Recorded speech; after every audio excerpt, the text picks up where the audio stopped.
সব থেকে কঠিন কাজ হলো মানুষের ছলনা বোঝা।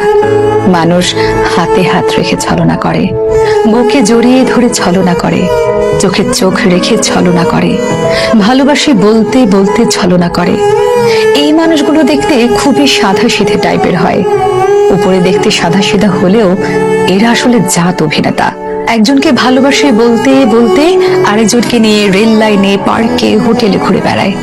তাদের এসব নিজের চোখে দেখার পরও নিজের চোখকেই বিশ্বাস করতে পারবেন না।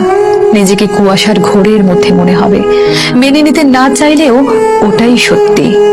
যখন এসব নিয়ে কথা বলতে যাবেন তখন নিজেই সবচেয়ে বেশি খারাপ থাকবেন, কারণ আপনার সাথে ঝগড়া হলে তার মন ভালো করার জন্য আরো দু চারজন আছে, কিন্তু আপনার মন ভালো করার জন্য আপনার কাছে শুধুই সে ছিল। আপনি সব জেনে শুনে মেনে নিয়ে ঠিক করতে চাইলেও কোনো কিছুই আর আগের মতো ঠিক হবে না।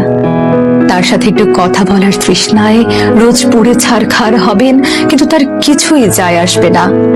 মাসের পর মাস যাবে, বছর কেটে যাবে, কিন্তু সে ভুলেও জানতে আসবে না আপনি কেমন আছেন, কেমন করে সহ্য করছেন তার দেওয়া বিরহ যন্ত্রণা।